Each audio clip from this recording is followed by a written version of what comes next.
В этом году количество выделяемых целевых бюджетных мест в целом по России значительно снизилось, в том числе в Тувинском госуниверситете, в котором выделено всего 33 места, а в прошлом году 118. До 1 марта этого года Министерством образования и науки Республики Тыва были направлены в 73 вуза России на выделение 1636 целевых бюджетных мест.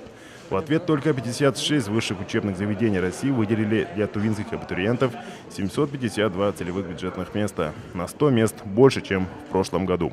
В период приема документов приемная комиссия ежедневно информировала поступающих о количестве поданных заявлений и конкурсе на целевые места.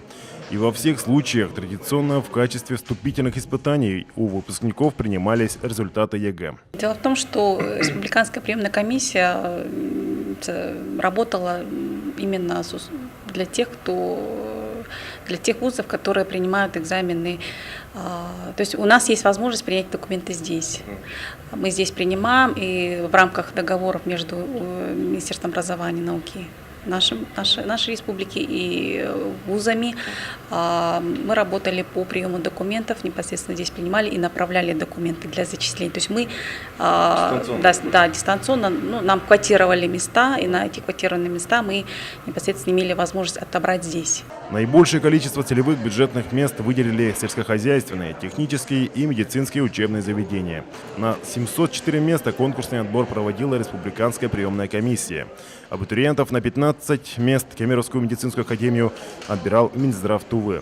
А на остальные 33 места в Бурятский госуниверситет абитуриенты поступали самостоятельно. С каждым поступившим на целевое место абитуриентом Министерство образования и науки заключало договор о целевом обучении в соответствии с действующим законодательством Российской Федерации, в котором указаны условия материальной поддержки студента в период обучения и обязательства по будущему трудоустройству выпускника. Конечно же, учитывались те требования, которые были предъявлены вузами, то есть непосредственно баллы, не менее 210 баллов, допустим, по требованиям мы здесь отбирали и отправляли документы. А уже зачисление тоже непосредственно университеты проводятся. Не стоит забывать о тех абитуриентах, которые сдали единый госэкзамен только по базовым предметам. Они могут поступить в средние специальные учебные заведения до 1 октября. В этом году техникумы и колледжи страны выделили 3420 бюджетных мест на базе 9 и 11 классов. Выпускников, проваливших все экзамены и не получивших аттестат, ожидает повторная сдача ЕГЭ 5 сентября. 29 июля Министерство образования и науки Республики Тыва издало приказы о зачислении поступивших абитуриентов без вступительных экзаменов, а сами зачисления в вузы пройдут в 2 этапа – 3 и 8 августа.